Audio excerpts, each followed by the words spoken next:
ಹಾಲಿನೊಂದಿಗೆ ಯಾವ ಆಹಾರವನ್ನು ಸೇವಿಸಿದರೆ ಹೃದಯಾಘಾತದ ಅಪಾಯವನ್ನು ಹೆಚ್ಚಿಸುತ್ತದೆ? Option A coffee, option B ರೊಟ್ಟಿ, ಆಪ್ಷನ್ ಸಿ ಮೊಸರು, ಆಪ್ಷನ್ ಡಿ ಉದ್ದಿನಬೇಳೆ.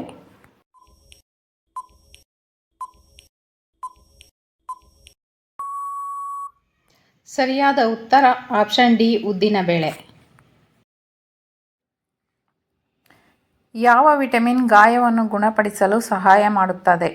Option A vitamin B, option B vitamin A, option C vitamin K, option D ಇವುಗಳಲ್ಲಿ ಯಾವುದೂ ಇಲ್ಲ.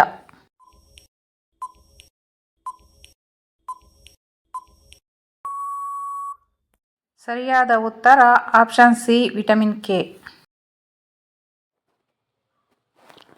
ಒಂದು ರೋಗವು ಮಾನವೇತರ ಪ್ರಾಣಿಯಿಂದ ಮನುಷ್ಯನಿಗೆ ಹರಡಿದರೆ ಅದನ್ನು ಹೀಗೆ ಕರೆಯಲಾಗುತ್ತದೆ. ಆಪ್ಷನ್ ಇ ಜೂನೋಟಿಕ್ ಕಾಯಿಲೆ, ಆಪ್ಷನ್ ಬಿ ಸಾಂಕ್ರಾಮಿಕ ರೋಗ, ಆಪ್ಷನ್ ಸಿ ಜನ್ಮಜಾತ ಕಾಯಿಲೆ, ಆಪ್ಷನ್ ಡಿ ಹೈಡ್ರೋಜೆನಿಕ್ ಕಾಯಿಲೆ.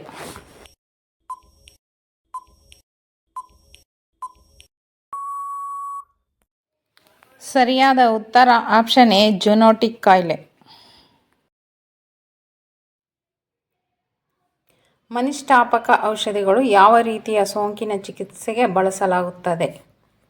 Option A virus, option B bacteria, option C ಶೀತ ಜ್ವರ, ಆಪ್ಷನ್ ಡಿ ಶಾಖ.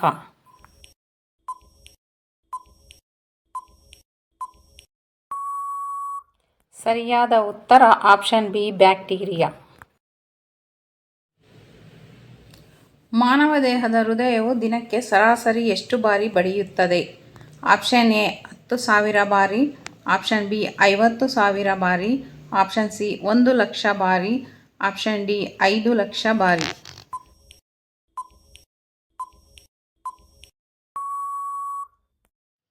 ಸರಿಯಾದ ಉತ್ತರ ಆಪ್ಷನ್ ಸಿ 1,00,000 ಬಾರಿ.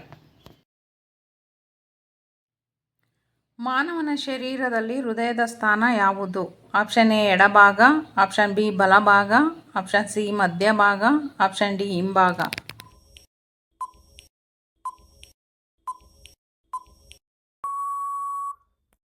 ಸರಿಯಾದ ಉತ್ತರ ಆಪ್ಷನ್ ಎ ಎಡಭಾಗ. ವಿಶ್ವ ಆರೋಗ್ಯ ದಿನವನ್ನು ಯಾವ ದಿನ ಆಚರಿಸಲಾಗುತ್ತದೆ? Option A March 15, option B April 7, option C May 12, option D June 5.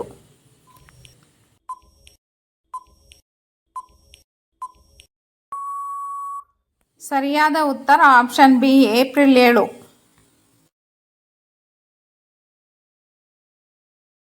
ರಕ್ತದಲ್ಲಿ ಸಕ್ಕರೆಯ ಮಟ್ಟವನ್ನು ನಿಯಂತ್ರಿಸಲು ಬಳಸುವ ಹಾರ್ಮೋನ್ ಯಾವುದು? Option A insulin, option B adrenaline, option C thyroxine, option D melatonin.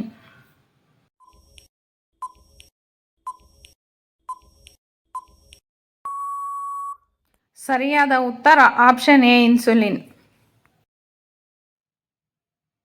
Dengue ರೋಗವನ್ನು ಯಾವ ಕೀಟ ಹರಡಿಸುತ್ತದೆ? ಆಪ್ಷನ್ ಎ ಜೇನುನೊಣ, ಆಪ್ಷನ್ ಬಿ ಎನೋಫಿಲಿಸ್ ಸೊಳ್ಳೆ, ಆಪ್ಷನ್ ಸಿ ಏಡಿಸ್ ಸೊಳ್ಳೆ, ಆಪ್ಷನ್ ಡಿ ಹಾವು.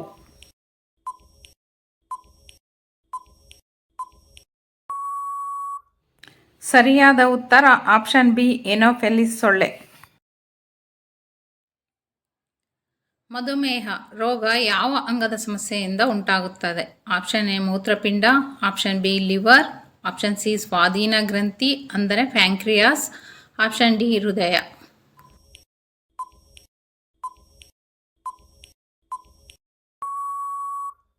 ಸರಿಯಾದ ಉತ್ತರ ಆಪ್ಷನ್ ಸಿ ಸ್ವಾಧೀನ ಗ್ರಂಥಿ. ಶರೀರದ ತಾಪಮಾನವನ್ನು ನಿಯಂತ್ರಿಸುವ ಅಂಗ ಯಾವುದು? ಆಪ್ಷನ್ ಎ ಹೃದಯ, ಆಪ್ಷನ್ ಬಿ ಯಕೃತ್, ಆಪ್ಷನ್ ಸಿ ಮೆದುಳು, ಆಪ್ಷನ್ ಡಿ ಚರ್ಮ.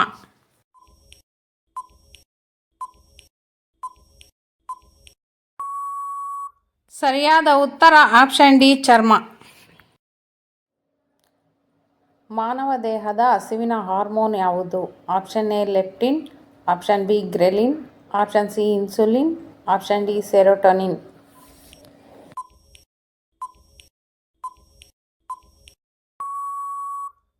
ಸರಿಯಾದ ಉತ್ತರ ಆಪ್ಷನ್ ಬಿ ಗ್ರೆಲಿನ್.